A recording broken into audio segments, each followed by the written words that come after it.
If she puts up with it. Before we get started, What did we do with that echo last time? Echo again.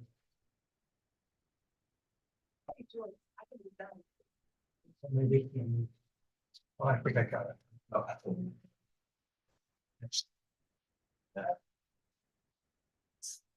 Said like.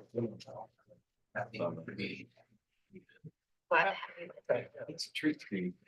There you go. good afternoon and welcome to the October 7th, 2024 meeting of the City of Charleston's Design Review Board. My name is Erica Chase, the board's chairperson. The members of the board with us tonight are Aaron Stevens, Ben Whitener, Lucas Floyd, and Jeff Johnston as a sub. The members of city staff are David Meeks, Brad Thomas, and Patrick Carlson. We do have one board member recused from agenda item number 2. And no agenda items have been, not true. Number 3 has been deferred. It's okay. From the agenda. So if you were here about 2068 Sam Rittenberg Boulevard, that agenda item has been deferred by the applicant. We do have public comments that have been submitted that we will go through at each agenda item. And the order of the meeting will be as follows. David will give a project and context overview. Then the applicant team will have 10 minutes for their project presentation. If any team needs time beyond 10 minutes, please let me know at the start of your presentation. We will then open up the meeting for board questions, and then we will open up the meeting for public comments. The public comment period is also limited to 10 minutes. And if everyone could please state their name for the record when you get up to speak. David will then give city staff recommendations. Then the applicant team may respond or clarify to public comments and city staff comments. That has a 5-minute time limit. And then the board will enter into discussion, motion, and voting. During board discussion, no one may speak other than the board unless it's to clarify any inaccurate information being stated. If everyone could please silence or turn off all cell phones at this time. I do want to remind everyone that comments from the public are limited to just site design and architecture. Our board does not have authority over zoning issues such as land use, building density, or traffic or flooding. So with that, we will get started with agenda item number 1, 1334 Rutledge Avenue, requesting approval for the partial demolition of a single-family home over 50 years of age. Thank you, Erica. I can feel a little bit of context, but direct your attention. You can see the red thumbtack. It's the location of 1334 Rutledge. Screen's a little slow. Closer view.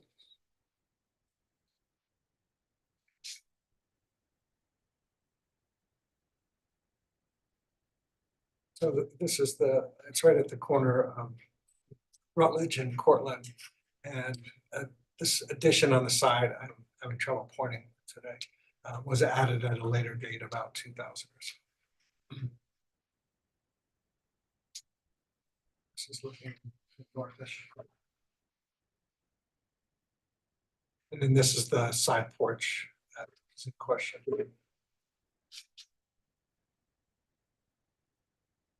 Cortland.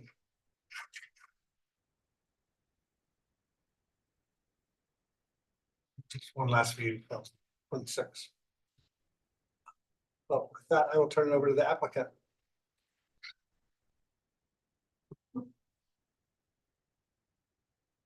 Let me know when you'd like to advance. Sir. Let me know when you'd like me to advance the slide for you. Oh, yeah. Got a torn something in my head. Doug Hickerson, I own the property.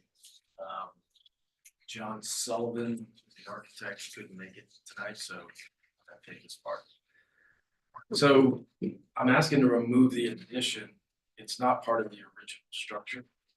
Firstly, it's in terrible condition and really unsafe. Second, and then I'm gonna add about 140 square foot to the front area. All right, let me clarify. We were only discussing the demolition. There's no need to discuss what you will be doing with it. That's not something that our board can consider. We're only considering the demolition part of the application. Yeah, I mean, it's just in terrible shape. So it was added, I think you said 2012 or something, just the, I think it was added a little before that, but. Yeah, we said around 2000. But it's terrible construction. That's why I want to demo it. Anything else? Any question? Go ahead, Do David. you want me to? Yeah, go ahead. through the Go with the slides. For folks, maybe just to refresh your memory, the board's already looked at the images.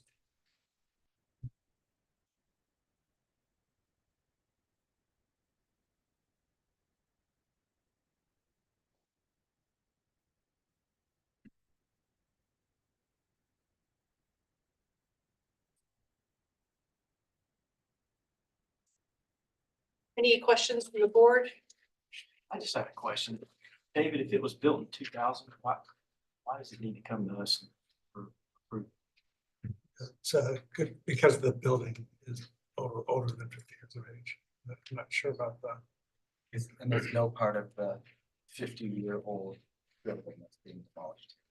So Can you clarify exactly what, because it looks like there's a rear wall. There is a wall that's, yeah. Yeah, oh, right, I guess when you're taking off the addition, that was my mistake with 571 Savannah. They were doing a small demo and I didn't send it to the board because I didn't recognize that where they're demoing something also includes that wall that they would be taking off the exterior. There's a drawing that shows that there. Yep. Oh, But specifically with the addition, that was my question. That if the addition was built after 2000, is it? I mean, because it didn't come through this board for approval, did it? right, yeah. Maybe it doesn't need to go. I was just curious. Yeah, I agree, the wall portion. So that's part of the existing house. Can we get clarification too? I know there was a message sent us about the siding being removed. Is that for the whole house that the vinyl siding is coming off? Or So it's got vinyl siding that's also in like terrible shape. It's repaired. So I do want to take that off. for the entire structure, Correct. not just the addition? and that would go through our board, or is the vinyl siding? It's part of the Yeah. application. I just wanted to make sure, because I know there was a. Yeah, that was added later later, message but about that. it is in my staff comment about the vinyl siding. Okay. And I would take it back to the sheet. I would take the vinyl siding back to the sheet. Any additional questions from the board?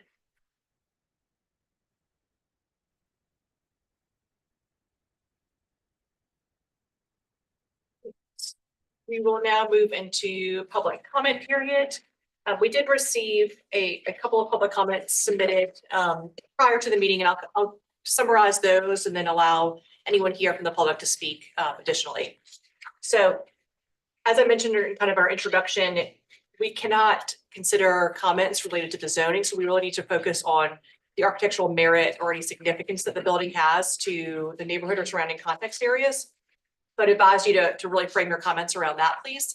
And I'll summarize what we've received. We received Anthony Bryant from 2123 Portland Avenue requesting denial and nothing specific to, again, the architecture or the merit of the building or the relationship to the surrounding, but more zoning issues than anything related to our board. We had, yes, three comments from Mr. Bryant, saying again, it was all zoning related, and encouraging the design review board to use their purview. And again, the last one, same as well, not necessarily related to the architectural merit of the building. So if the public's welcome to come up and speak one by one. How many people do we have here to speak? Okay. Yes, ma'am, if you could come up front to the microphone.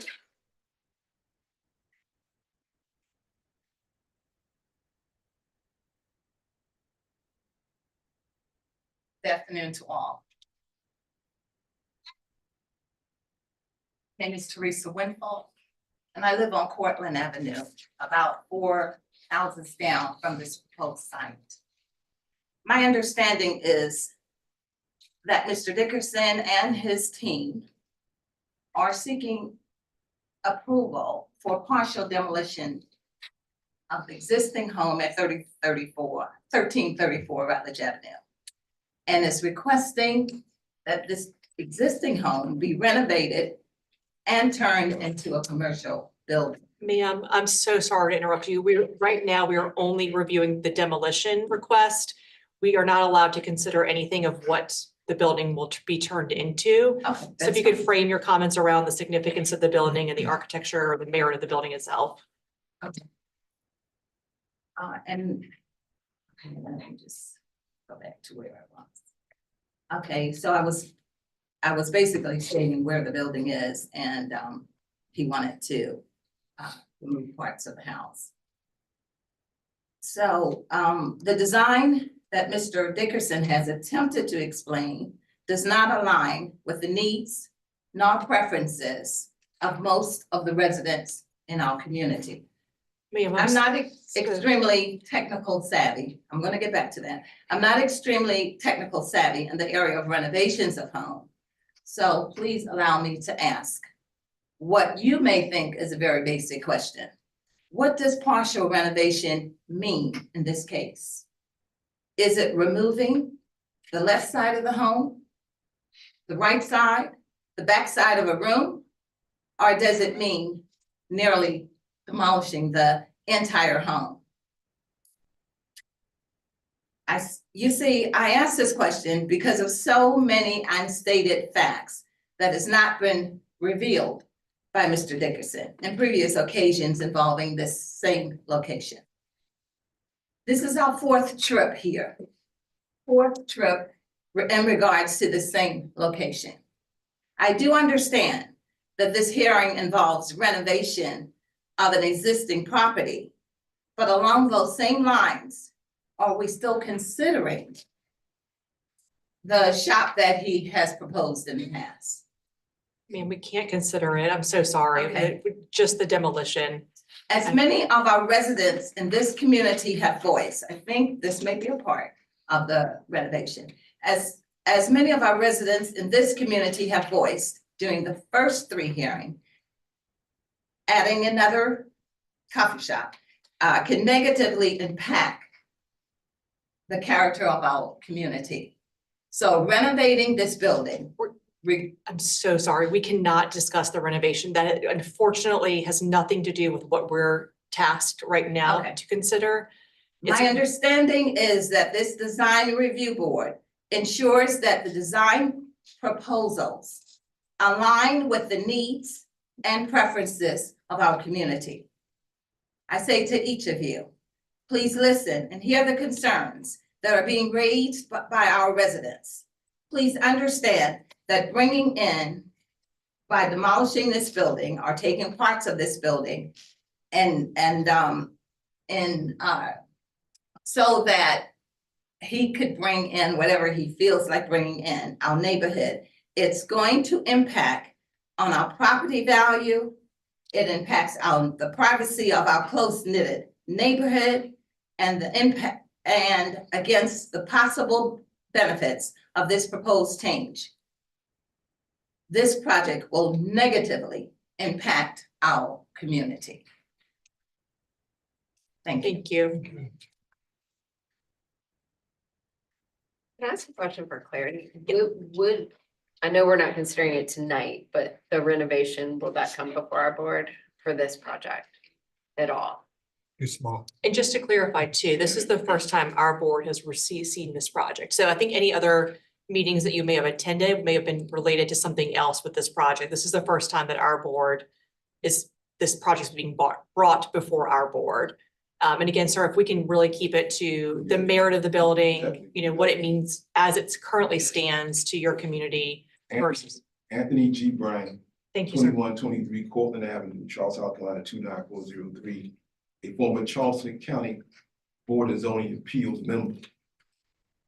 In 1920, those houses on Garden Hill were constructed. They were constructed as single-family homes.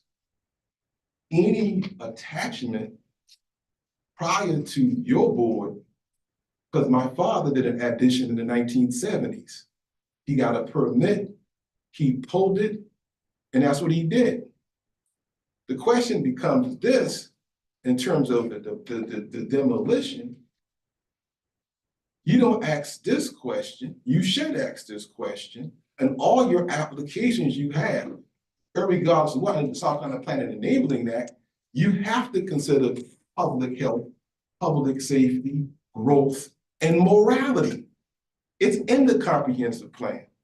Secondly, what is historic? How are you determining whether what this property, how this property is historic? Is it determined by the historical foundation?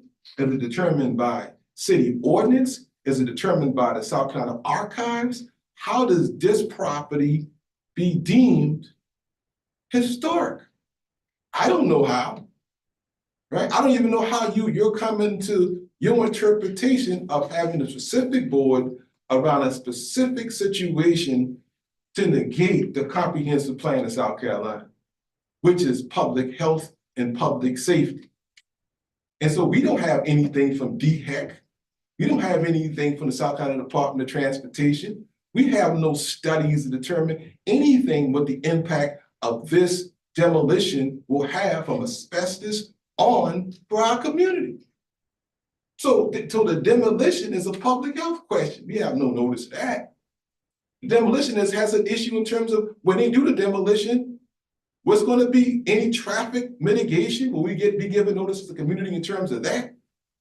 Okay, so we're dealing with the demolition on a much more broader scale. And not lastly, in terms of this board or any city board, I told Mayor Cogswell this in an email to him. You have no application when you say use of demolition were you disapproved under the South Carolina Comprehensive Plan by any board. There is none. That's why we're here. We're here because the city is creating a hardship for us in the public interest.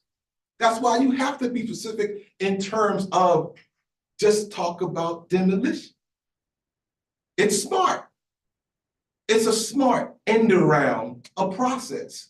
Now, under your consciousness and having a conscience, if you look at demolition downtown Charleston, does it create density or doesn't it create density? Does it or doesn't it create density? In most cases, what I've seen when you tear down a building, and I've seen plenty of buildings tear downtown, it goes the height restrictions are leveled and changed. Look at all downtown now at Morrison Drive. We live near Morrison Drive. Majority of that was a certain type of use that was demolished, mitigated by the federal government, and boom, there goes the building. So I'm against it because the demolition doesn't have a true connotation in terms of history. What history are you using to demolish this building? I don't know. I called Historical Foundation. I got friends there. I called all my friends in history. They said, what this was 2000. Garden Hill was founded in 1920 and 21. That's 100 years. Now, it was added on. It was added on 1944. It was added on 1944. Oh, I can see your involvement. But I can't see it end around the process and having a specific board deal simply with, ma'am, you just can talk about the demolition because it has no effect on nothing else in your life. That's what we're here to do. But your committee is bigger than that. And in the South Carolina Plan of Enablement has growth. It has growth in the South Carolina Plan of Enablement, like what supersedes you? Is this board creating growth? Is it creating growth that's improper? I don't know, but people are uncomfortable. When you have applications that says that every city board was you denied before you come to me to talk about anything, and if you were denied before you talk to me, it's a moral question. Anyone else that would like to speak?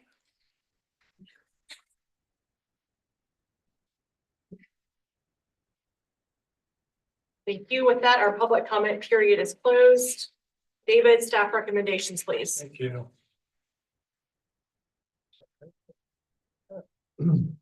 Staff observations first. In the ordinance that discusses demolition and the purview of the design review board, states that the board should consider the architectural and aesthetic features of the structure, the nature and quality of the structure, including its architectural fabric, any historical significance, the nature and quality of the surrounding area, and the structure's contribution to the overall streetscape of that area. Staff finds that this building may be as early as 1948.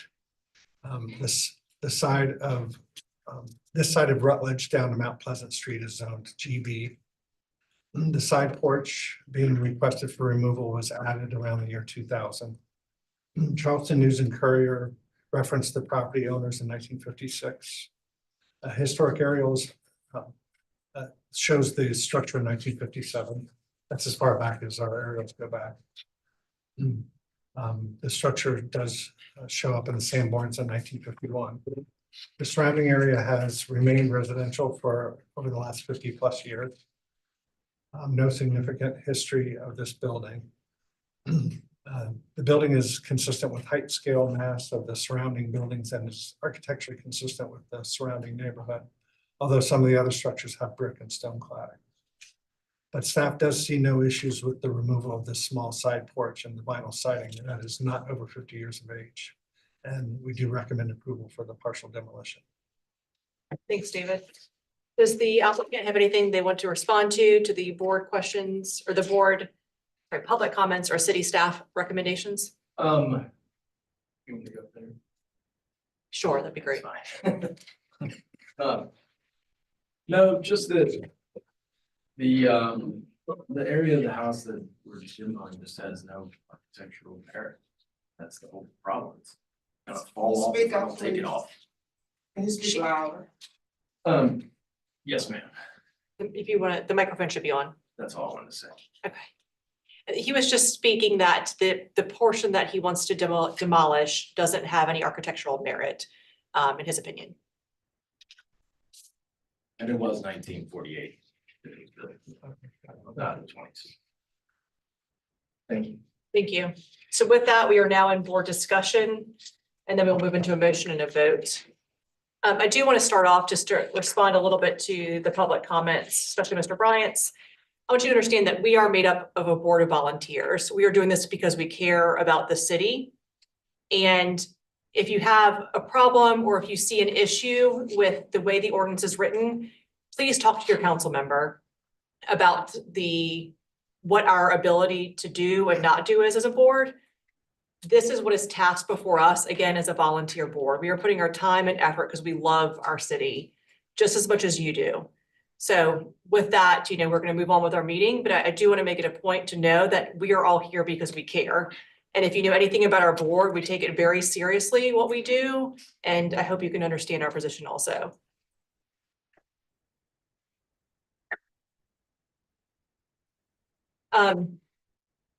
Discussion?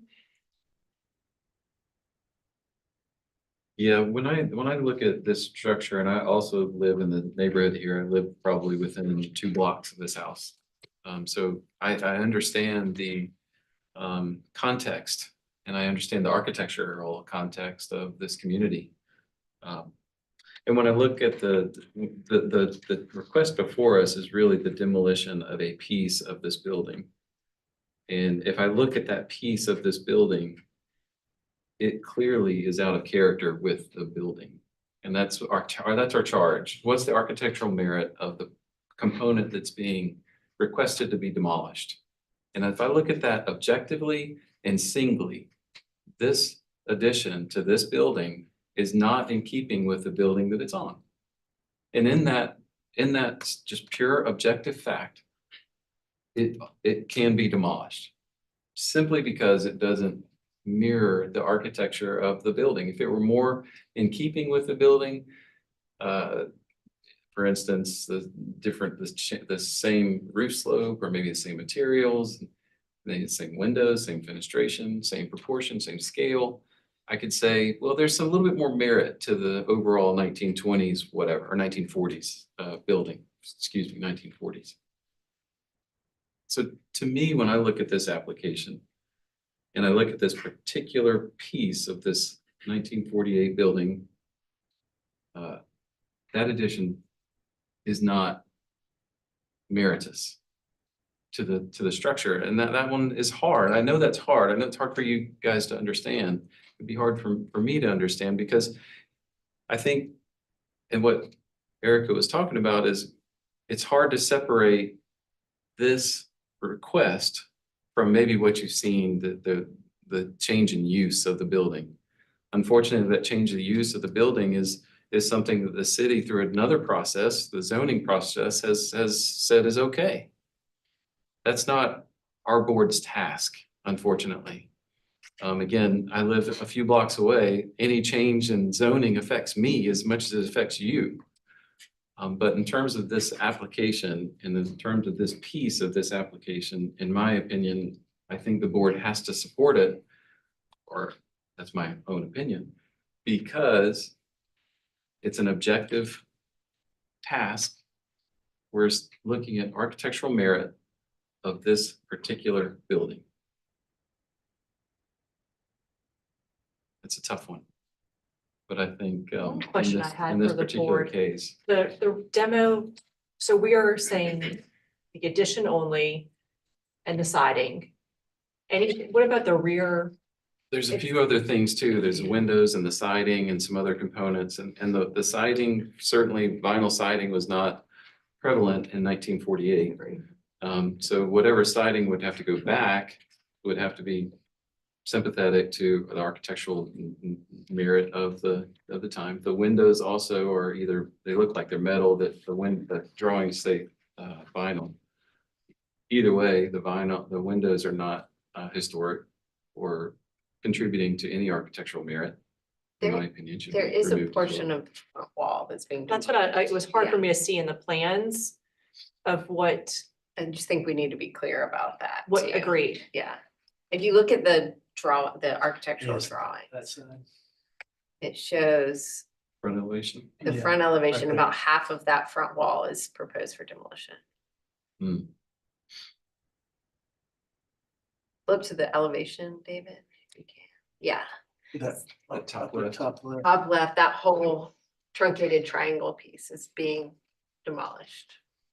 That one's harder because without understanding what's going in its place. We cannot consider. cannot. Right, Well, but like, how do you consider a wall yes and no. without considering that? Yes and no. Yeah. So once this demolition of that particular component is removed, what is there? And how does that contribute to any architectural merit if it's a hole in the I building? know, but we cannot go Yeah. there. Like, we can't. I did have one question.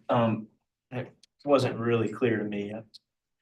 The chimneys aren't shown on the the chimney's not shown on the elevation. Is that intended that it's going away? It's The a. brick chimney?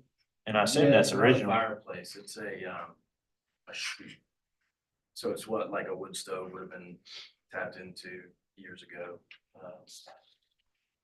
But that brick I was don't even original, think right? it's- David? it's- Everything, so Yeah, we didn't get that deep into. Different You know what I'm parts of talking the about, building. right? Yeah. I know it's labeled in plan view for demolition, but But that's intended to be demolished. I don't even think it's hooked into, I don't think the brick's there anymore. So it's on the roof line, but I don't think it's in the building. Like that looks like it used to be a fireplace to me. But definitively, there's no fireplace. Well, this front wall that we're talking about, it's gonna be the fireplace. Starts the really blurred line to me. That Mhm. is architectural significant to this building, not knowing what's gonna be in its place. So I would advocate for the demolition of the addition, but not demolition of this one wall. And when they come back with a new addition, that can be approved at that point. it doesn't go to us. It doesn't, it would That's go what just to I was staff. gonna Oh, well, then they can approve it, correct? Any I would like assume. future Yeah, plans will go to staff. correct, And which we haven't seen yet. Is there an appeals process? so if you could save your questions to the end. There is. This, that particular component, I couldn't support not knowing what's going in its place, and that is a significant portion of the building. Looks like it's a bearing wall. The addition, yes, that wall, no. Any further discussion or motion? So why don't we make a motion to for the approval of the partial demo of the addition. But not a, I guess, well, how would you condition that?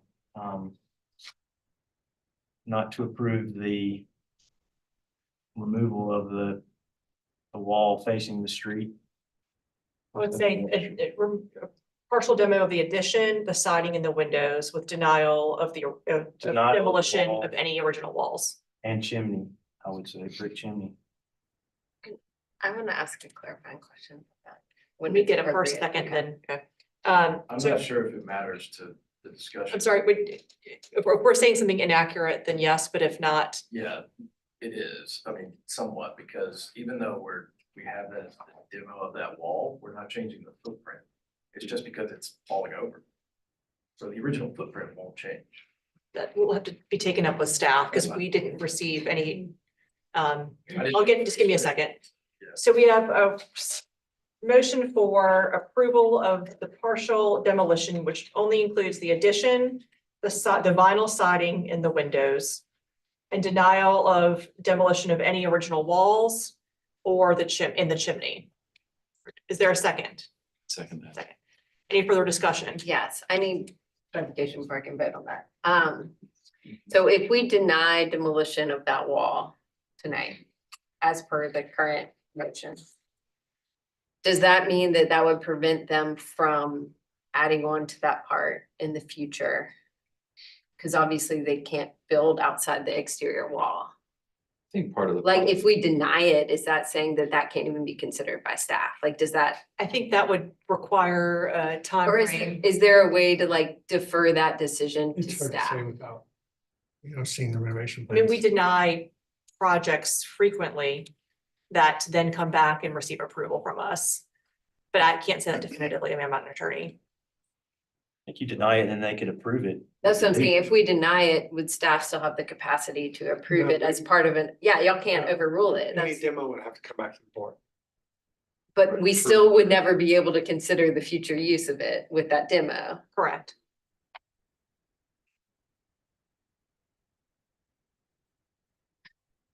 I think part of That's a tough one. it's hard to understand, applicant spoke out of turn here, but is it more reparation of this wall or is it demolition removal? Demolition, but the reason it being stated is structural, we did not receive a structural report or any structural engineering Mhm.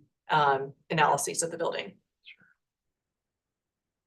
I mean, if it's a removal, just to go Uh, back.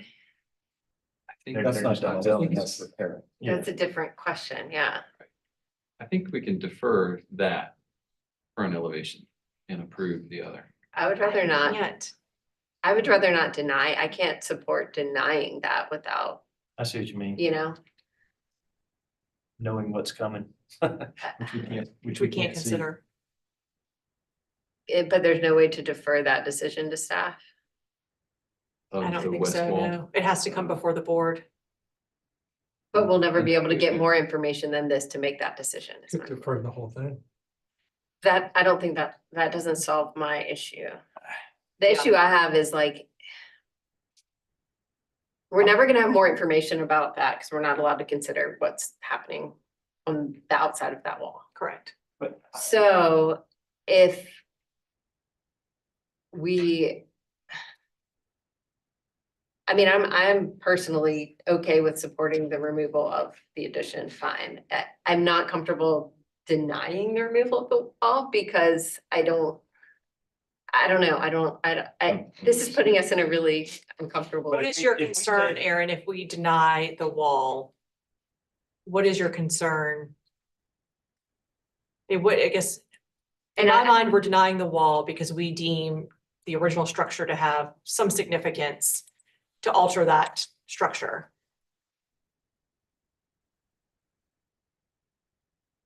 And to add, I'm speaking out of line here. if we accept the wall being removed, it still has to get approved Mhm. by staff. Whatever they're intending to do there, correct? I don't understand. Yeah. I just can't. support We're the still approval looking at the demo of the demolition structure. Let's wall. not, again, discuss what's gonna go there, which I know is hard. But we can't demolish a wall, that it's not gonna be left as an open gap, What we're that's the saying is if thing, you it's can- not gonna be a hole in they the can never wall. Do anything there. Right, and I don't know that that's. You'll never be appropriate. able to remove that piece of the wall. Okay, we've had enough discussion. Let's call a vote. Unless there's any true further discussion. Aaron, We need legal counsel. No, not here. and then Ben made the motion. I Did you made the second it? motion and Jeff Jeff seconded it. Okay. Lucas, Yes. yes, in favor as well. Okay. So the motion carries 4-1.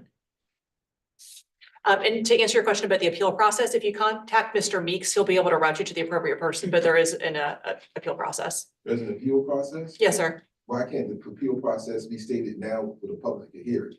I don't know it personally yet. I'm just a volunteer. Mr. Meeks knows the process? I don't at this time. I'll have to talk to my boss. I think it's online in the Yeah, there should be a DRB regulations. I mean, we had, as a public, wanting an informed board to tell us what the process is, as we're here. So we need an informed board to tell us what the appeals process is. Can I get a copy of something from the website right now, because I'm here now. I want it now. The appeal process has to be submitted online as a separate request. It can't be done at the same meeting that the decision is being made I'm at. not talking about the same, I know an appeals process requires a period of time to appeal. I need to know the process, 5 days, 7 days, what is it? We'll have to get back to you. I'm sorry, I can't answer that right now. You can't answer, now, I'm gonna be respectful and appropriate decorum. If you have an informed or full board by council, this board should be informed enough to tell the public at any time what the appeals process is. You say you're a board of volunteers, you're informed volunteers, and lastly, you basically said we have to be specific in terms of what we're saying. We're asking you to be specific about the appeals process. You can't get that until tomorrow online. That's right. Have a nice day, take care. Thank you.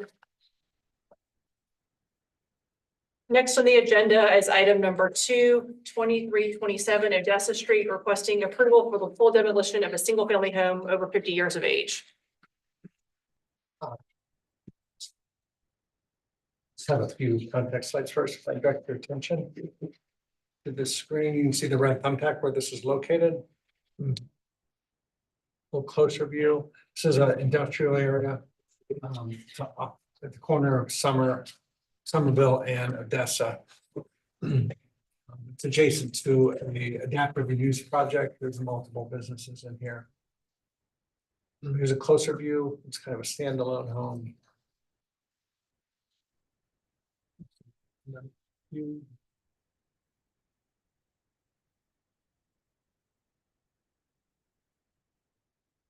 And just some surrounding context. These are a few images of the adaptive use project right next door. And to give you a reference, I'm sorry, I can't point. I'm trying to point to where. So this. No, that's a home, that's right.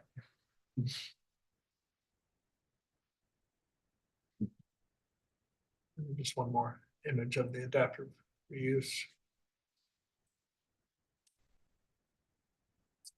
That's the King Street side. I don't know if you, applicant can step right up. I'm Rachel Boyd with Boyd Architects, and now we're here to request approval for the complete demo of 2327 Odessa Street. Next slide, please, David. The next 4 slides are bird's eye views of the property, which is located directly adjacent to I-26 at the northwest corner of the lumberyard parking lot. And if you could please just flip through them to slide 6.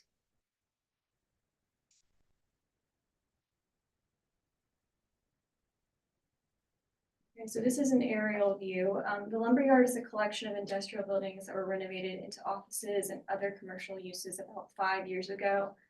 This diagram shows the abrupt division of land use on either side of I-26. 2327 Odessa is the only residential structure east of the interstate in this area. All the other buildings are either commercial or industrial. And as you can see, it's entirely severed from the residential neighborhood to the west and retains no real connection to it. And to our knowledge, the home has been vacant for at least a decade. Next slide. This is the zoning map for the area. There was another residential structure just south of the structure, but it was demolished a few years ago. Next slide. And a parcel view showing the same thing, that structure previously demolished called out in red. Next slide. So we don't know the exact age of the building. This aerial photography we found online indicates it was built between 57 and 71. The property in question is called out in light red circle in these images. And unfortunately, this area is not documented in the Sanborn maps. Next slide. So we looked for other documentation on the building to determine its age, but we're unable to find anything meaningful beyond this 14-year range between 57 and 71. This is a property card that shows an assessment taking place for 1970. Indicates one building being there at that time. Next slide. The additional property info from the county was a build date of 1950, but we know it was not there in 1957, so not too helpful. Next slide. So this is a survey showing the location of 2327 Odessa within the larger lumberyard site. Next slide. And this is a survey showing just the home itself, 2327. There are a few dilapidated site elements such as a brick wall and some other landscaping that would also be demolished. Next slide. So the next 14 slides are all photos of the house as it stands today, and David, feel free to flip through them as I kind of describe what we're looking at. So the framing, the vinyl siding, the type of brick all suggest a 1970s structure potentially, but we know it was already there in 1970s. So our best guess is that it was built in the 60s. We feel the house is absent of any significant architectural features or merit. It's not in good shape and has fallen into serious disrepair over time. There appears to be quite a few structural types of structural damage on the inside, a lot of rot, large holes, sagging, plenty of soft spots in the floor assemblies, etc. That being said, we are not requesting permission to demo the building on these grounds, but rather on the basis of the context and the lack of architectural value. The building is simply a casualty of how the city has developed in this area. And we feel it holds no real significant architectural value and is completely disconnected from any similar uses. So with that, I'll turn it back to Court. Thank you very much. Any questions from the board? Is there anyone here from the public that would like to speak on this application? David, staff comments, please. Thank you.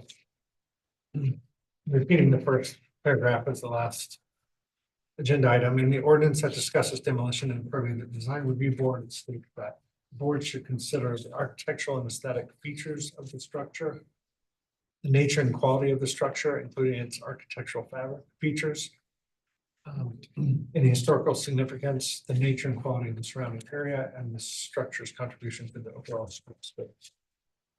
Historic aerials shows this building existing in 1971. The property and surrounding area is zoned GB.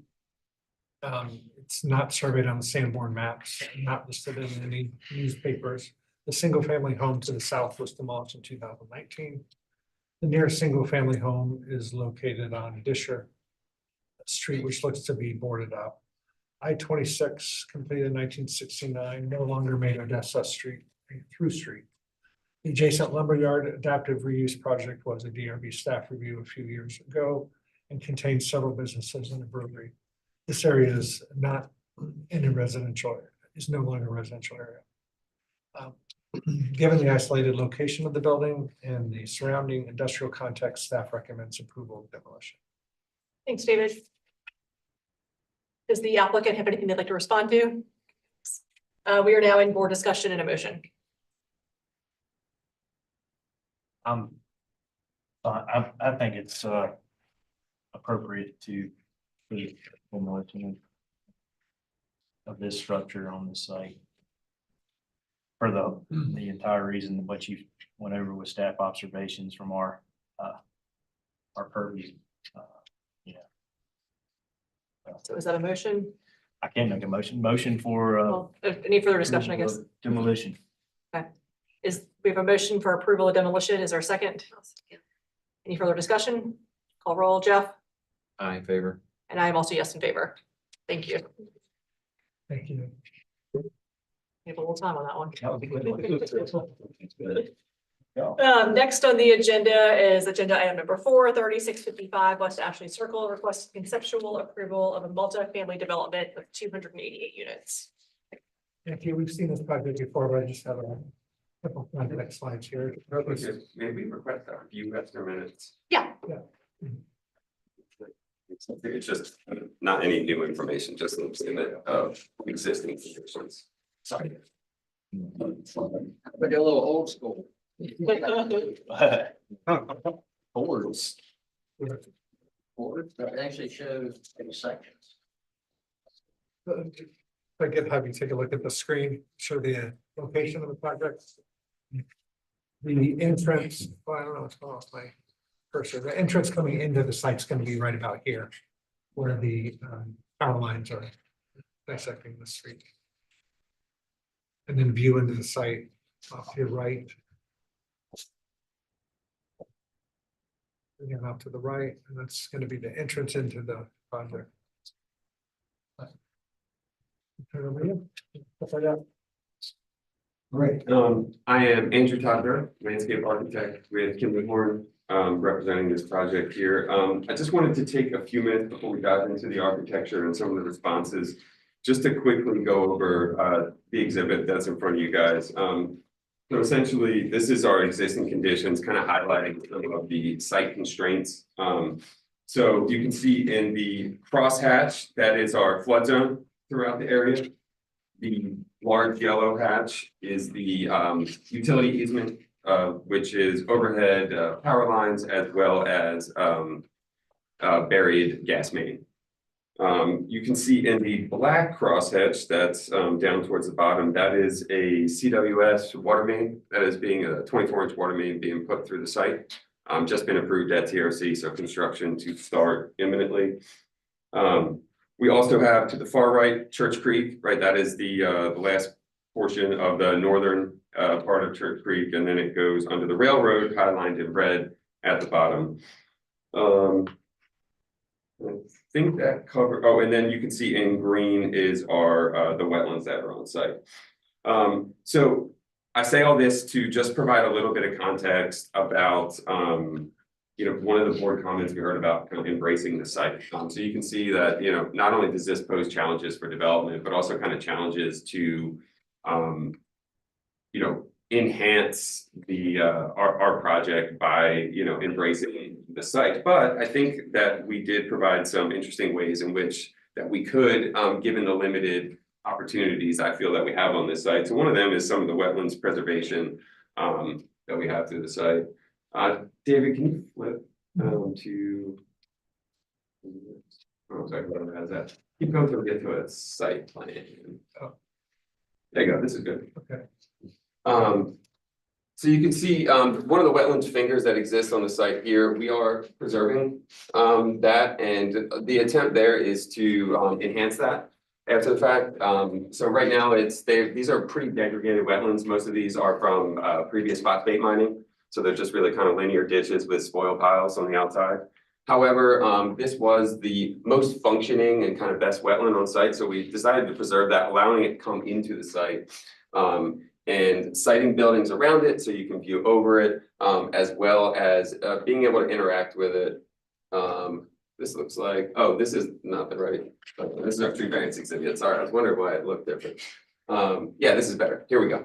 Perfect. So we are providing access across the wetlands via boardwalk. We also have planned a dog park in that area, and the adjacent building will be able to look over it. So that's one of the things. Another thing is kind of the habitat enhancement of some of the low areas. Do you mind flipping to the colored plan? Shouldn't be too far ahead of this. Right, here we go. Around the site is our low and wet areas. So what we wanted to do is kind of highlight some of the tree canopies. You can see that in that dark kind of shaded area. So we are preserving as much existing tree canopy as we can, and a lot of that you can see is toward the outside. But in the in-between right now, it's kind of low and scrubby and not very great. There will be some excavation of those areas that aren't wetland. And so we'd like to replant it with a low wet meadow that, you know, residents will be able to engage with. You can see this path that runs along the outside here. I have a few crossings of some existing wetlands, but we will be able to get into the site a little bit. And I would say, you know, as far as views go to the site, that are nice, largely south. This is currently undeveloped after the railroad tracks. This is the Harmony track, if you guys are familiar with that. And then based on some recent plans that have been coming through, a lot of this area right here will remain preserved as low and wet. The city just got approved from the Greenbelt Board to purchase a lot of the undevelopable land in the Harmony track. So I think the view shed to the south is the nicest, and we left it, you know, as unimpeded as possible, and also allowed people to get into it a little bit. So the walking path, preserving stands of grand trees throughout the site, which is really most achievable in this top area. The site falls very heavily to this area, and we will have to lift it up some, although we are trying to do that as minimally as possible. So I think that covers the site, and then, you know, some of the other comments and everything will be addressed through the architecture presentation. But thank you very much. Thank you.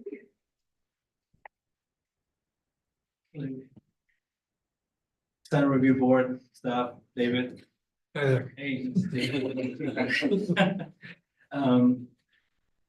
My name is Alberto Ceballos. The design director of the Housing Studio. With me today is Chuck Travis, principal, Housing Studio, and Alejandro Peña, design leader at the Housing Studio as well. You met Andrew. First of all, board staff, we listened to your comments from our past meeting, and we listened to them again and again and again. You guys gave us some homework, but also you gave us an opportunity to take your comments and make something more awesome in Waco. First of all, we're grateful that you like the drama. We were hoping that you did, even though we didn't have time to explain the logic behind the amenity buildings and the urban design inspiration. You gave us, let me see if I go back here. But we're thankful that the board understood what we're trying to create. After all, we're trying to create a community in a gathering place district. Board member Boyd mentioned the relationship between our plan to medieval planning, new urbanism, and he was 1000% right. We believe that the sensitivity that medieval planning and assemblage urbanism has as it relates to gathering spaces is in parallel. But we will get back to that in a little bit. On the big picture, the relationship between the buildings, scale and mass, working as a crescendo through the site. And David, if we can switch to the section, I guess you guys can see it from there. I'm sorry, what sheet do you want me to go to? Last section, David. I know there's a lot of sheets, sorry. Yeah. But the relationship between the buildings, a crescendo from the 2-story townhomes, 3-story residential buildings, 4-story residential buildings, connected at the core with the gathering spaces and the gathering buildings was really important to us. The team worked really hard to bring most of the parking to the back of the buildings, making the gathering heart of the community more special. Nowhere in the plan, and I think we didn't mention this, but the buildings span more than 200 feet. I think it's 190 at the maximum.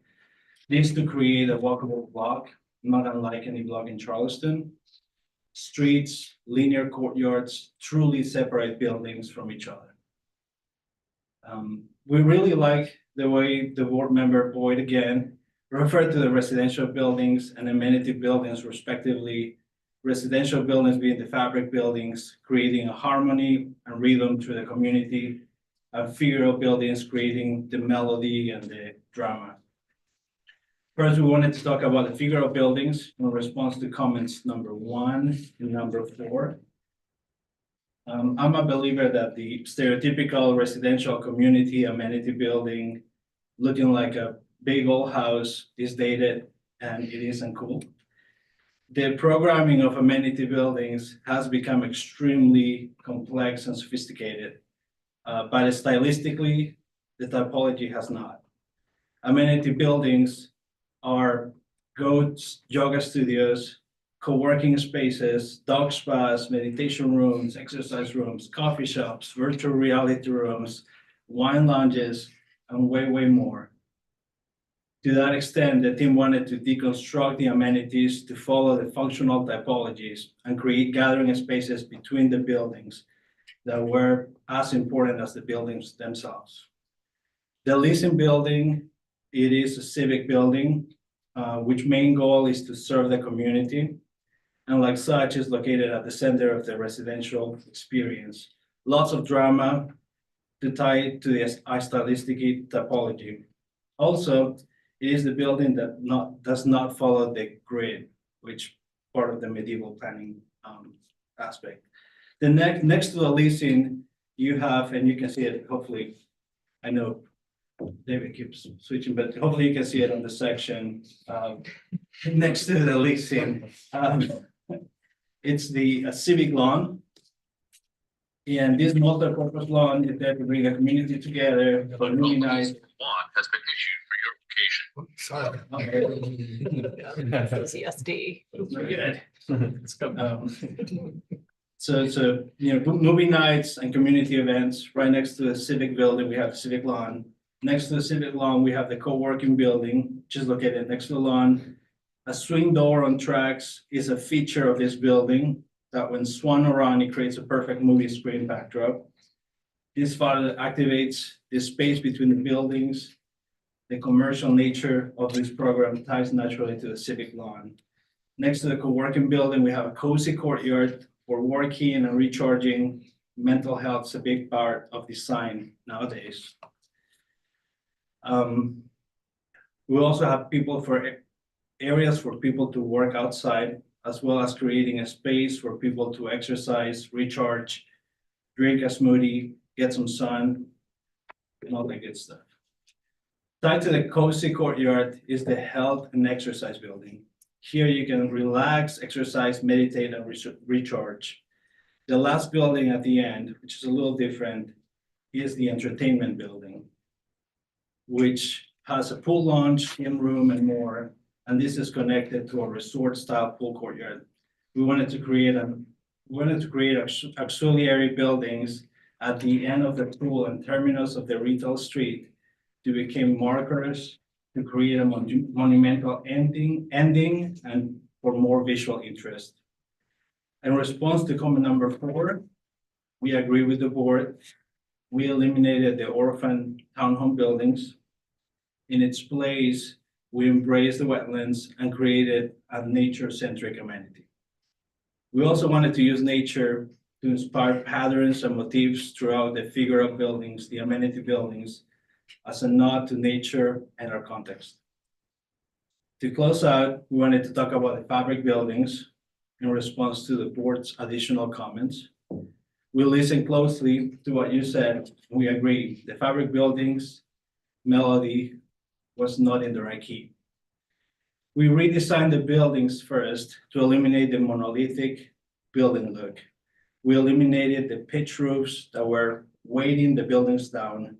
We broke the buildings in vertical bays, created deep hyphens to break the masses vertically. We also reimagined the balconies and used the 3-story motif to connect the 3-story buildings to the 4-story buildings. We used a simple, calm material palette throughout to create accents. Sorry. I've been hearing that a lot now. I live in Hendersonville, so that's. Oh, gosh. Oh, yeah. Sorry. No, it's okay. So the 3 and 4-story buildings get connected by those 3-story balcony motifs. And we use a simple, calm material palette throughout to create accent and break on the buildings. We use deep balconies, deep articulation throughout, also to elevate the verticality as shadows move throughout the site and throughout the day. And thank you, board staff. Thank you very much.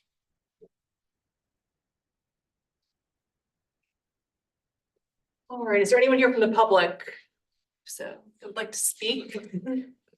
Yeah. David, city staff, actually board question, sorry. I have a question on the, if you can flip back to the site plan that had the colors on it.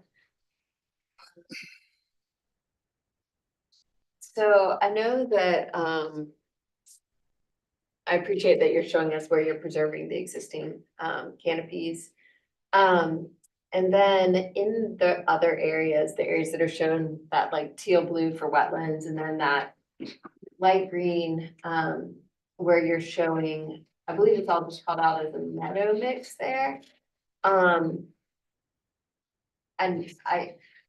we didn't, unless I looked at it, but I didn't see specific to the species of the meadow mix, but that meadow mix makes me assume that it's all kind of perennial grasses. And I'm curious if there's going to be any like woody vegetation proposed in those areas, or if it's strictly seed, grass seed perennials. So I can answer that. I'll come up here and answer Yeah. into the microphone. So the areas that are directly adjacent to our development are likely the only areas to be disturbed. So right now, it's kind of like a successional forest, Yeah. sort of.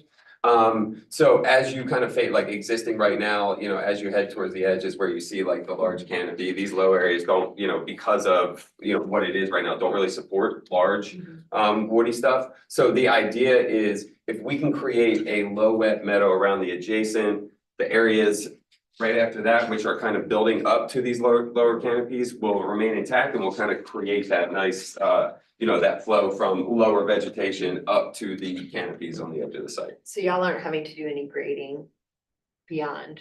No, so we're not, this is all wetland in here. This is wetland which is being preserved. That's wetland that's being preserved. So anything on the outside of that, we're not touching at all. But like this whole area, will this all be regraded and are you doing any grading and? So this is all easement. We're not touching Right, any of so you're that, not touching right? it. That's my No, question. except we did talk to Dominion and they'll allow us to do a wildflower mix in there. Mhm. So no, really the grading after here, is not gonna be touched. We don't have exact limits of disturbance Okay. yet, but there wouldn't be any reason to, and the reason is because right now, existing, this is about like elevation 3, 4. So it's really as we get closer into here where it raises up a little bit, in which we would even, have any viability to do any grading work to help us with our floodplain fill mitigation. Okay.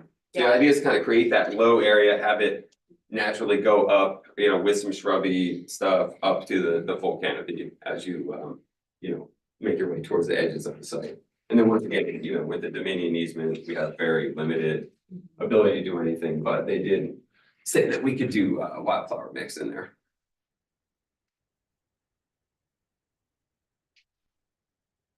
Aaron said satisfied.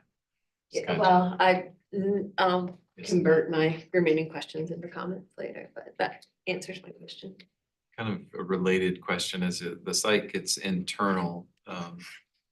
Talk a little bit about, I see the flood zone, I think is 8, right? Flood zone 8, so you're filling up to 10, 9 or 10. Is that the idea? Is that the lower first level of all those units would be at that elevation, 9 or 10? Minimum is gonna be 10, right, per the city ordinance.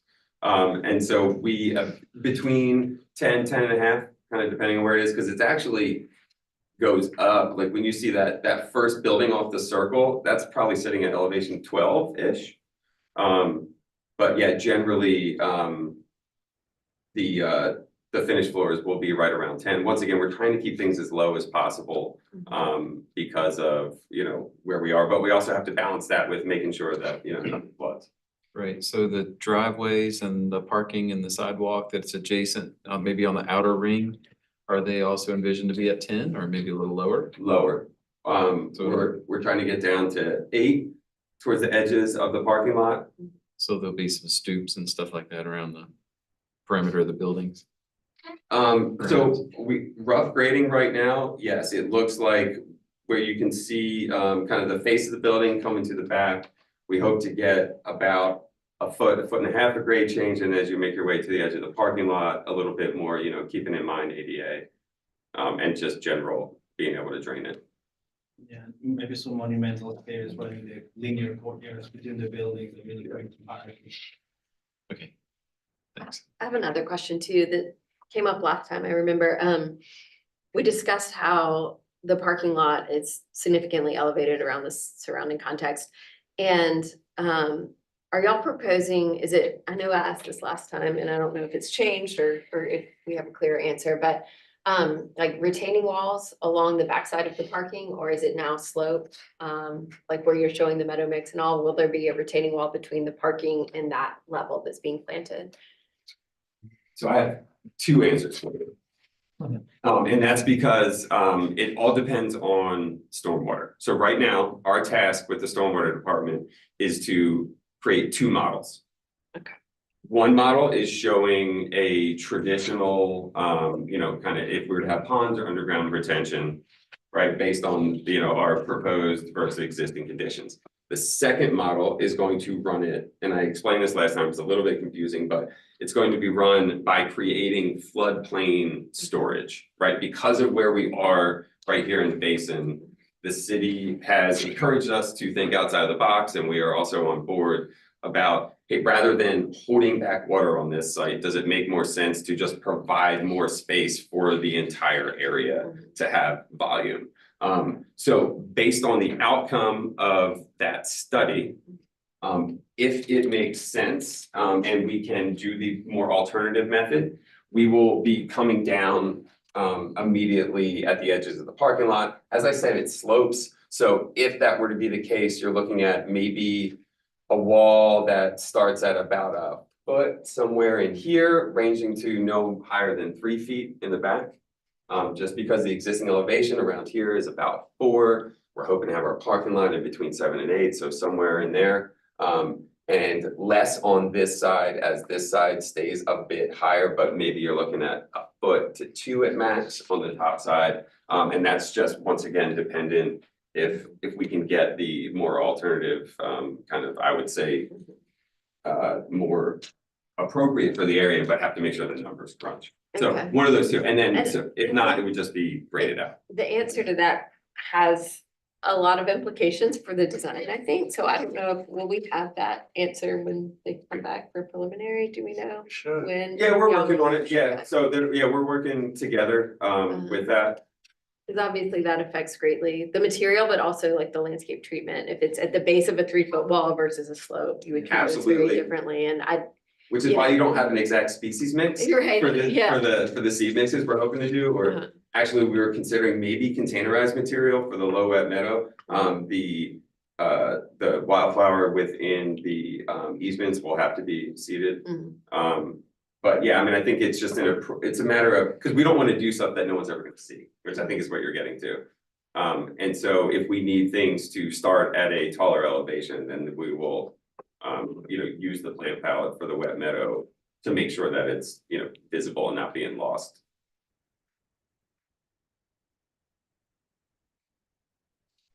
That make sense? And then for the top portion, will there be retaining walls around that parking at all, or is that all gonna be graded out for the top?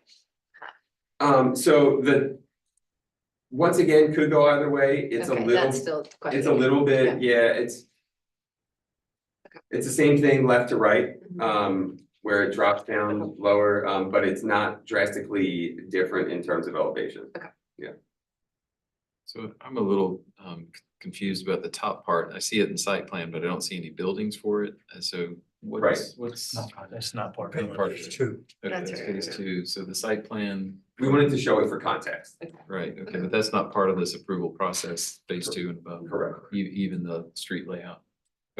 And then for the drive between the two parts, is that something we're considering? Yeah, that connection, or is that next? phase? So as part of phase 1 for construction, this road For here fire. That whole thing. for is- fire access needs to be constructed, yeah. So anything else, no, but this is proposed to be a full access, working through DOT right now, that's where the median break on Beast Ferry is. And aligns with the road across the street, so just this portion, and then Dominion has preliminarily accepted this. Doesn't hit any of their pole radii, and it is the straightest shot. And then for your walkway, Mhm. where it crosses wetlands, are you gonna do like a bridge feature, like? a- Yeah, they would, yeah. Okay. They would be, well, there, we only have slight areas of some of those very non-functioning fingers that run through here. But I'm around that perimeter pathway. Yeah, that you showed no, on the no, bridge. no wetland, fill or permits for the area. In the future, Clarify uses of phase two. It's not residential. Talk about phase two. That's what they. Oh, yeah, so that is proposed to be commercial.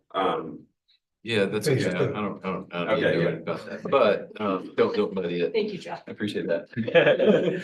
But is there, in this large packet of drawings, is there drawings that are showing that drive going under the power easement to the right and then to the north? Are there drawings that indicate just that phase right now in this package?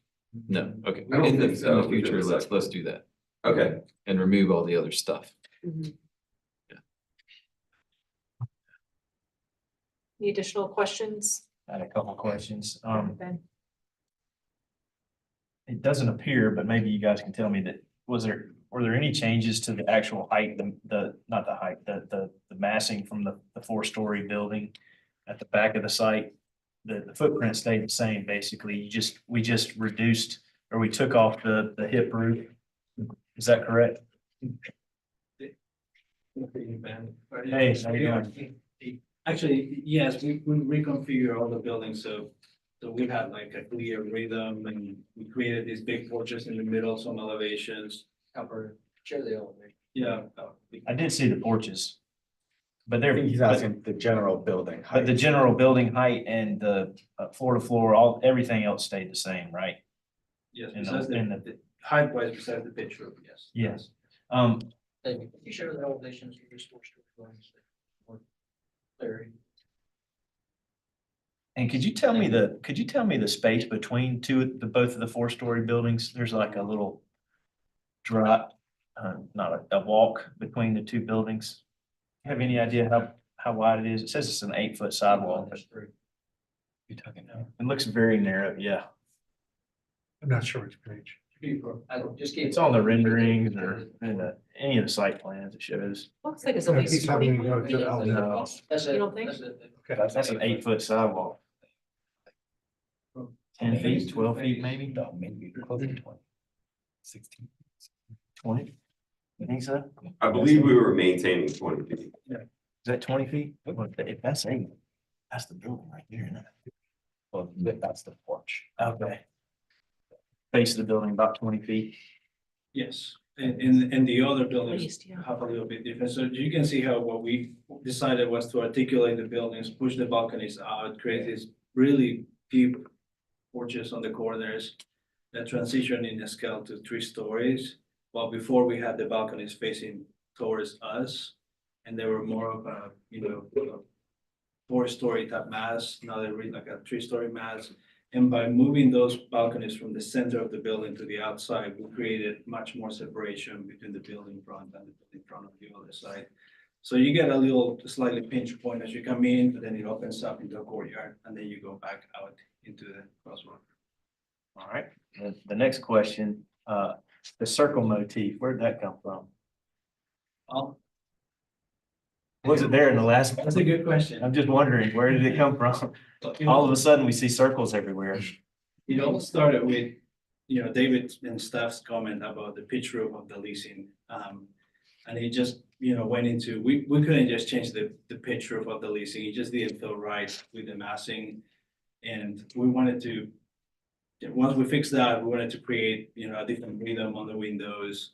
And then we also wanted to texturally, I know it was really important to talk about the context and all the trees around us. And we wanted to use a nod to Art Deco to geometrically bring some more natural and organic tree-like textures to all the buildings to create a motif to connect all the buildings together. Even though they're not the same typology and stylistically they're different, they have a pattern and a texture that connects them, a motif. Yeah. Okay, thank you. Any additional questions? No more questions and no public comments. David, staff recommendations, please. Thank you, Erica. Staff observations, the applicants have revised the townhomes, removing the partially pitched roof and revisions to the 7 residential buildings. So all the buildings are more in harmony with each other, which staff supports. The two townhomes that were off by themselves were removed, creating more green space for residents to use as a park. Two roundabouts were added to the long stretches of parking, which breaks up the parking and some green space as staff had suggested. One staff comment not addressed by the applicant was a gazebo at the edge of the wetlands. Staff suggests incorporating this in with the dog park, a shaded structure for dog owners to have while using the park. Trash enclosure was moved back further at the site entry and out of view from the first arrival to the site. Staff does not see any pervious pavers, especially pavers or tabby sidewalks. But this is more for preliminary level, so we ask that that be added later. One board comment was to revise the site to respond and to respond or embrace the surrounding existing site, but we don't see that applicants have addressed this. Staff comment one, staff would like to see the landscape or the site around the leasing office restudied. We'd ask for some raised planting beds with seat walls, at grade planters with more low plantings introduced, none of which was added that we can see. The applicant switched from deciduous to palms, which we're not sure why, and the paving pattern was modified. Please provide a blow up site and landscape plan of this area, as what was provided is difficult to read. And we do, along that same comment, we do prefer these for shade trees and not palms. Number two, staff would like to see a grading plan by preliminary to understand the grade changes from the edges of the design site to the existing surrounding site. It was described as a raised platform, but none of the renderings show this. I know that hasn't been worked out yet. Number three, staff recommends planting more trees around the perimeter of the parking lot to help screen distant views from the site, mainly on the three sides of the site where the parking lots are away from Glen McConnell. Number four, the site plan should show everything that the landscape plan does and vice versa. For example, the landscape plan shows a perimeter walking path and none of the site plans show this. Number five, staff sees the area of the site to the far northeast as an opportunity area. Staff suggests studying this area to be a pocket park. Let me show you where I'm talking about.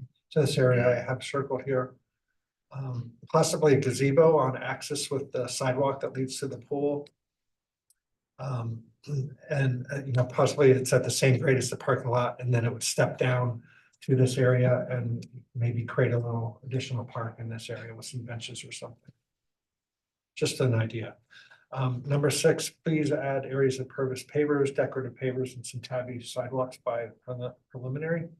Number seven, there's meadow mix called out on the planting plan, but we don't see this. The key, or it is the same as the colorful mix. Please define this and what the seed mixes are by preliminary. But we do recommend approval with the condition and others. David. Is the applicant team, have anything they want to respond to or clarify? David, do you want to take? Just briefly. Yeah. And we added in our comment response to you, David, but the LID features all will be explored. And we are working through those right now to understand what would actually work. But as I mentioned before, every single avenue of green infrastructure or LID methods are going to need to be explored, so they will. Great. And then we did add some decorative crosswalks around the center of it. Not sure that they're going to be tabby. I think it's really just going to, like, as we work on our palette and we bring it to preliminary, I think that whatever those decorative crosswalks are going to be, they're going to, marry with the rest of the site. Good, thank you. And you got one more? Yeah, and David, your comment about the gazebos, we love that. We have them throughout the terminus of those courtyards. That was the gathering place that wasn't allowing us to create structures. Yeah, Those street types. right. So we could potentially do it at the edge of the parking lot as you were talking. We are really constrained on our development area, so having it at the same level, it would have to be like platformed or something. But like we just ran numbers again, and we are very, very, very close on our fill and our fill displacement. Just as a reminder, Church Creek Basin, every yard of fill we add to the flood zone, we have to compensate a yard and a quarter, right? I'm saying yard, it's any amount of of fill. So it's just like, we're very, very tight on that, but I think like, some sort of either step down or ramp down to, and have like, kind of like a second trailhead, I think is totally doable. We're now in board discussion. I'd say from a landscape perspective, I think David captured my thoughts very well. Agree with your comments there. So thank you. The only thing I would add to that is that I would prefer to see, instead of just a meadow mix or colorful mix, whatever it ends up being called. Obviously, we'll need to know the species and all, but also adding in some woody vegetation. And when I say woody, I don't mean tall trees, I mean shrubs and other things, just to help with some of the keeping invasives out, and also just the biodiversity, the like ecology that exists there, having more of the woody vegetation incorporated into whatever that mix is. But I know we're not at the point of reviewing full night schedules or anything, so just keep that in mind as you develop those mixes. Make sure we add in some woody vegetation there too.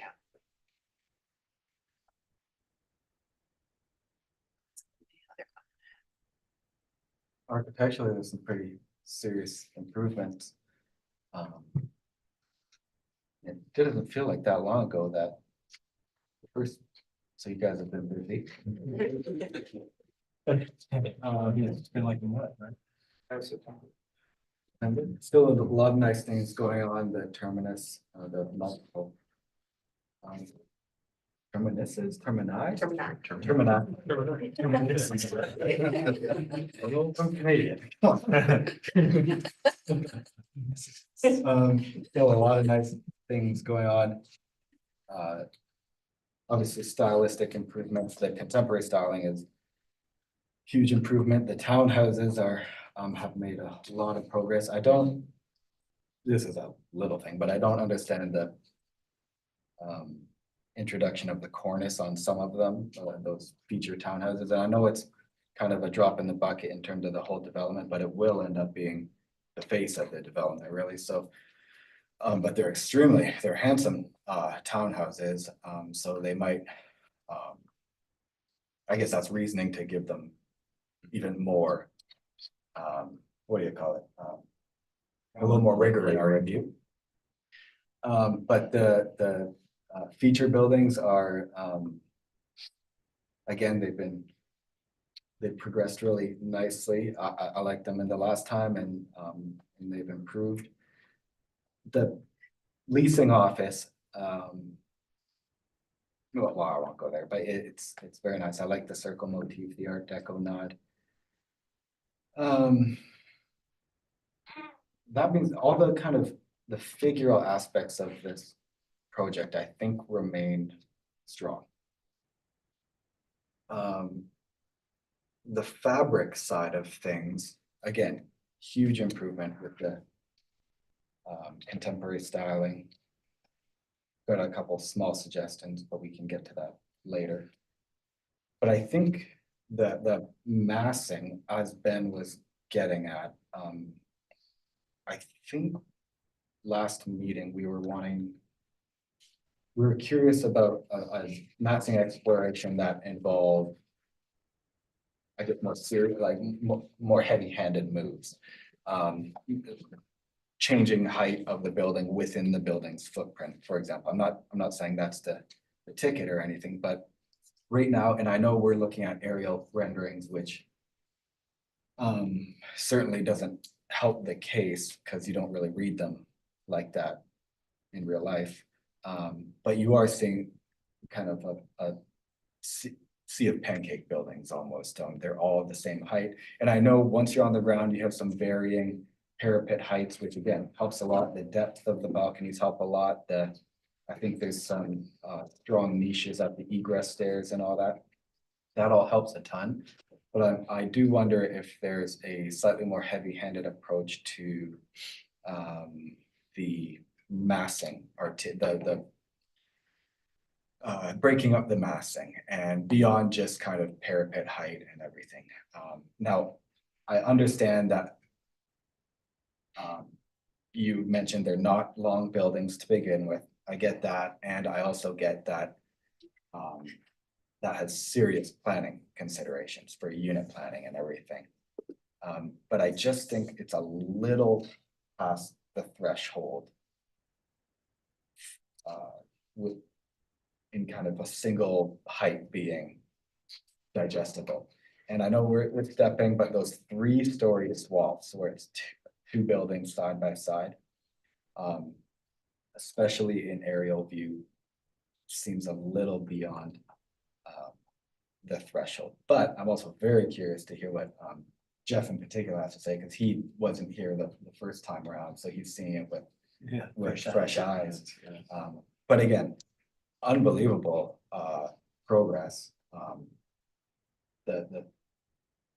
I love that you've leaned hard into the contemporary styling. I would take that even further, get rid of the buttons. I see some dividing glass and double hung windows in favor of maybe casements, if that's acceptable. But lean into the contemporary styling. But yeah. I had a big problem with the high scale mass at the last meeting. And I agree, it's come a long way since then. I still have a problem with the 4-story massing in the back, sort of the back of the site. And I think what Lucas was suggesting could be helpful to study some areas that maybe go down to 3-story or something at the ends. Or even like a assessment. Or maybe, yeah, something like that would help a lot, I think. I think the townhouses look great at the entry sort of arrival to the site. I like that the townhouses are gone that were sort of out there on their own with a gazebo or dog park, whatever we're doing down there.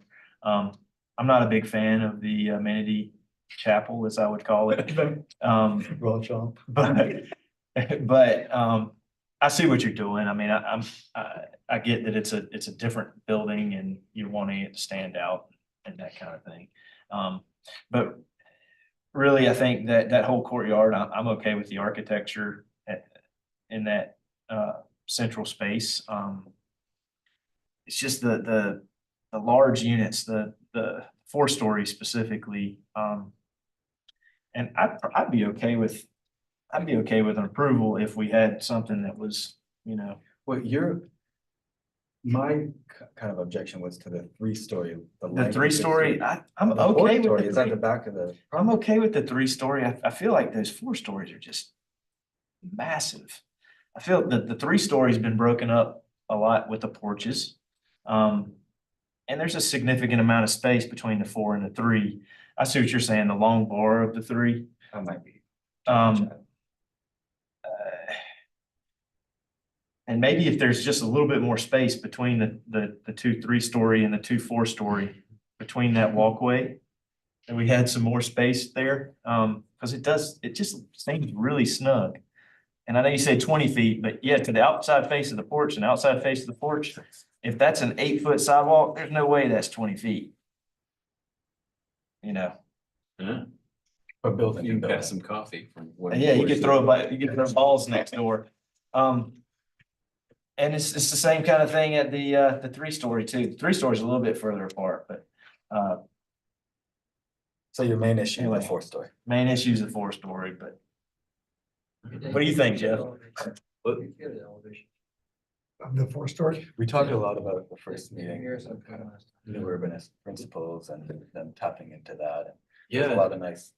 I lovely think, site I plan think there's a lot of really interesting things here. I was curious as to why, particularly on this piece of parcel, that's the West Ashley Circle that has a radial thing, why we're committed ourselves so heavily to a gridded solution. Orthogonal solution. I don't understand that. Or you could have been a radius. That's why they put the circle motif in there, West Ashley. Oh, there you go. There you go. Something speaking to me. So, just like planning principle, and I didn't get a chance to ask that, it was just, why are we committing ourselves to such a rigid rectangular pattern on a very organic site? Maybe the fill has something to do with it.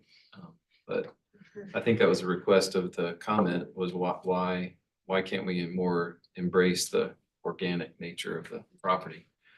I think So that's one question. I think that's probably, yeah. Yeah, I think the site is very Right. concerning. I see that. Thank you for the exhibit. That helped. I But still. agree. I think- Lots of. I think it's unfortunate that it is forced into a box in Yeah. a site that to me like wants to be something different. Well, I think the way it's so rectilinear is speaking into some of these comments. Like, I think one of the comment was the long expansive parking. How do you break that up? It's like a long hallway in a hotel. How do you break that up? Right?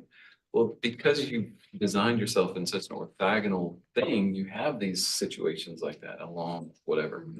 That you're gonna have to do something to make it not monotonous. And I think when I hear the comment and I see that about the monotony of the level too, it contributes to that. Like it would be one thing if you saw this one building that was out of alignment with the other one, but you have like, you say they're 200 feet long, that's 200, 400, 600, right? You got 800 feet of wall. And I know you're doing some ins and outs. I think that's really interesting if these buildings were on an island, but as they're 20 feet apart from each other, it's essentially the same, really. So you're doing some ins and outs, which are good. I think those are great. That's neat. They're really neat, articulated. Deep porches are awesome. They're gonna be amazing for the residents. One of the things that you guys have done really well with, despite the architectural style that we've kind of circling around, but in the middle buildings and the courtyard, you've done a great job of modulating that architecture, the figural, is that the word you use? That's really good.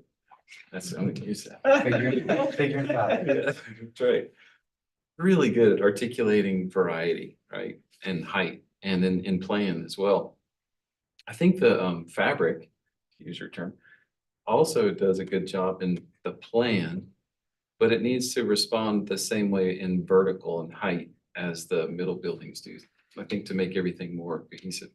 Again, I think the planning of this is contributing to some issues with the monotony and both that's in the landscape, the view corridors, and then also in the height. And you look at the aerial, you're right. You just you went to a certain height, just chopped everything off, right? It's like my lawn once a month, right? Maybe there needs to be some more growth in the building height. And I particularly see that when I go to more of these ground level views.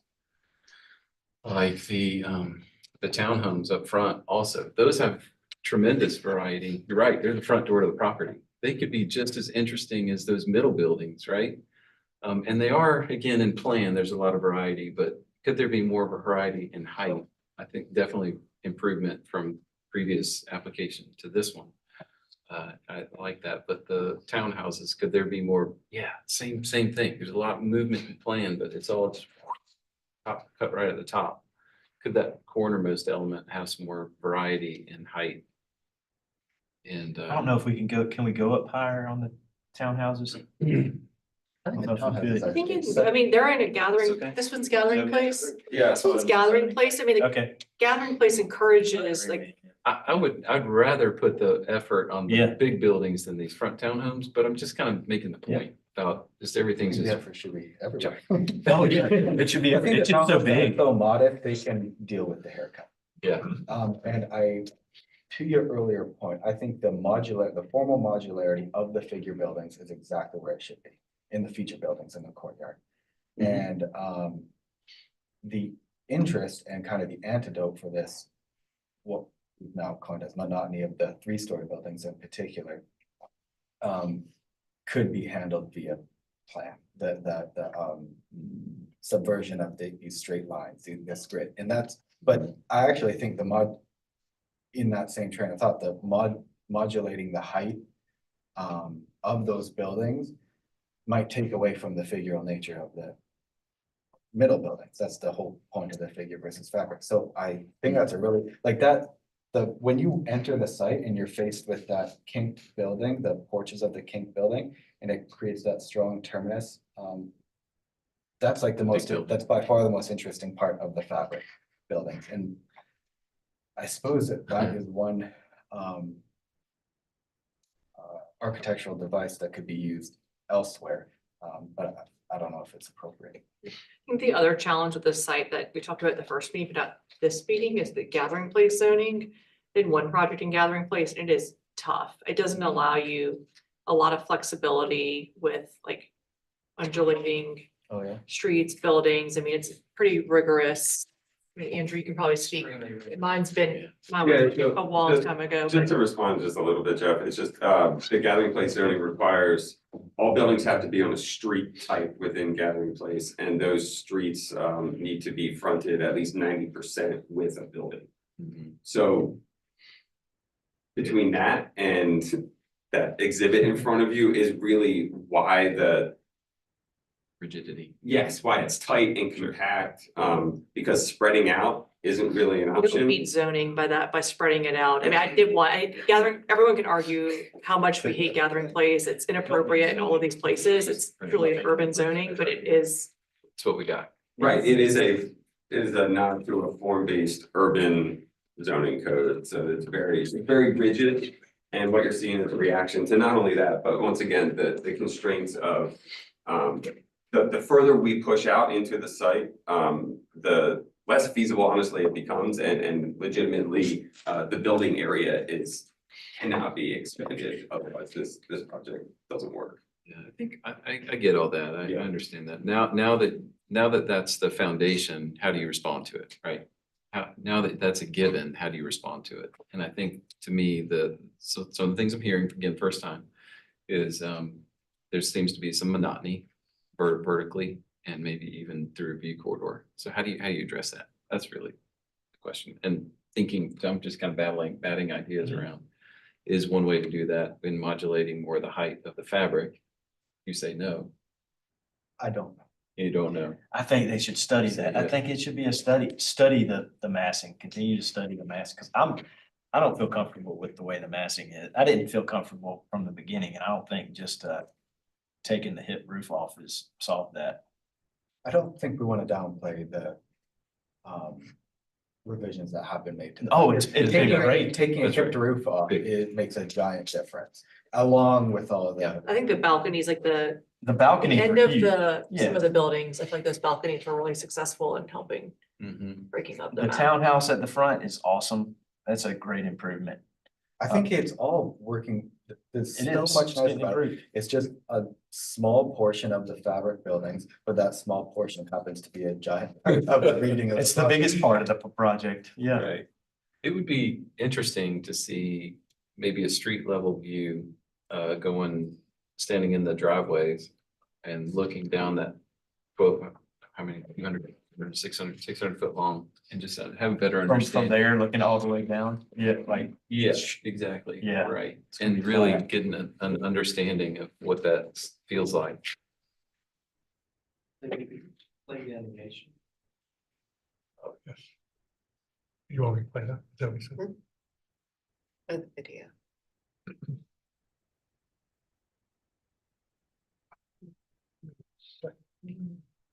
Isn't it, Yeah, from the entry, like over on that, looking Yeah, that way. looking that Yeah, way. Exactly, Yeah. right. we also,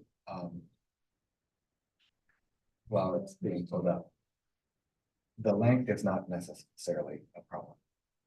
The length of that straight shot, you're still ending, the view is still terminated at the four-story building, and that's under 1,000 feet, which is well within the kind of new urban principles for a terminus.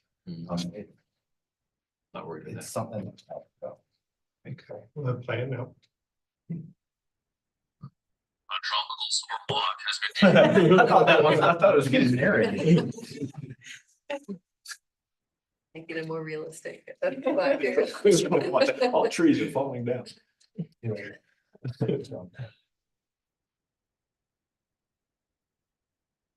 See if there's some variety there in height. Yeah, I like the approach.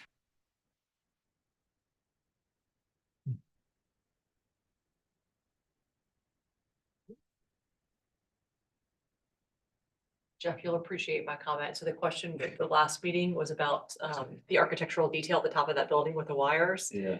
And my immediate thought was like the power lines as an inspiration, kind of like the gas station Oh, yeah, that's Um, right. that we did on 17. Not we did, but we reviewed on 17. Car wash. Yeah. The car wash that nodded to the big highway signs. Uh-huh. Yeah. Uh-huh. variety there, the height, because of the ins and outs. Yeah, I agree.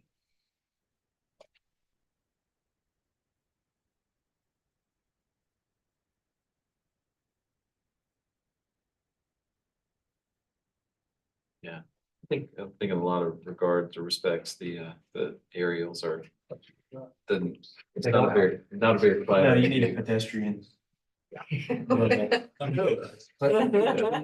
Can you play that again and go to one of the last frames?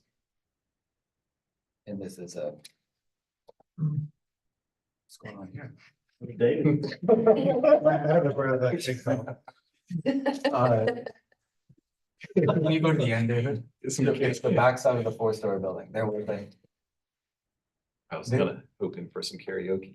Keep going. Oh, right here. So this is, they've continued the 3-story porches here, but then chopped it off. They chopped the grid and then just provided a. Right, it's just a small shed. So that reads as a 3-story chunk. Right, And that's kind of the. Those are still kind of, in process. no. Not Yeah, over. full-blown massing changes, but they help a great deal. Yeah.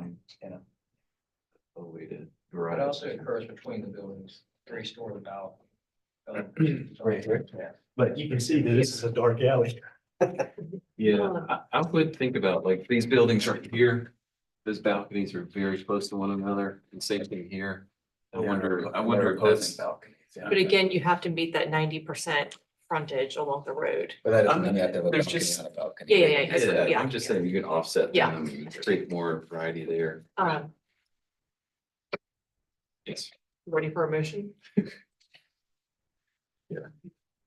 Aaron, what do you think about? I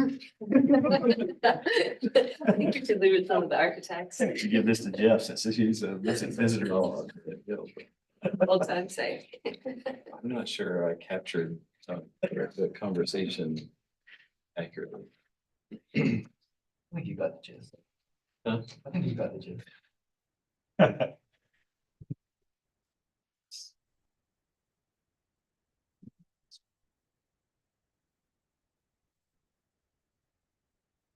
So I'm gonna continue talking.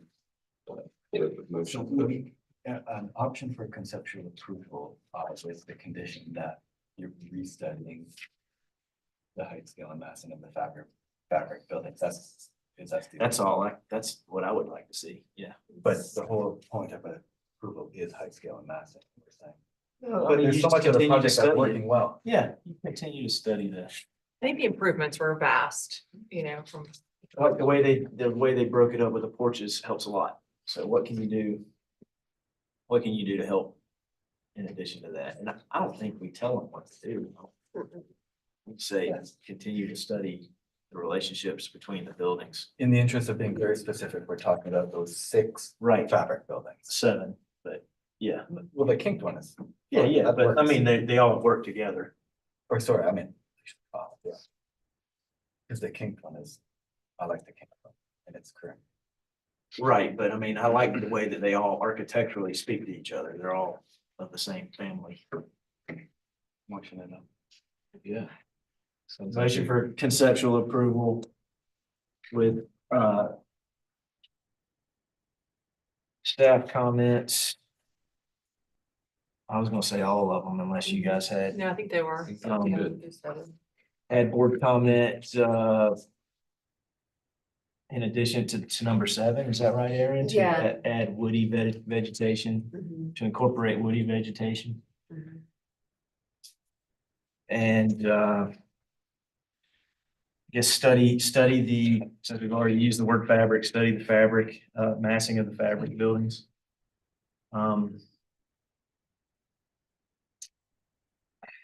What else you want to add? Anything else y'all want to add? They good? There was several comments on David's introduction, that we didn't really talk about, like the gazebo. Or some landscape feature terminating that, whatchamajiggy? Official Yeah. term. I think we talked about it some, that obviously because of the grading constraints, but there should be something there. Some folly. And so that's kind At of the a. end, yeah. Mhm. And I know there's constraints, as they mentioned, with expanding the fill area, but I think something to explore, something to be done there, so. So board comment to explore the terminus. Well, I think It that is was in staff incorporated in comment one of the five. staff comments. Oh, it's in staff. Yeah, And then the pervious paver, is that a comment as well? yeah. That was already those are all- Comment yeah, number yeah. 6. Thank you. agree with all the comments.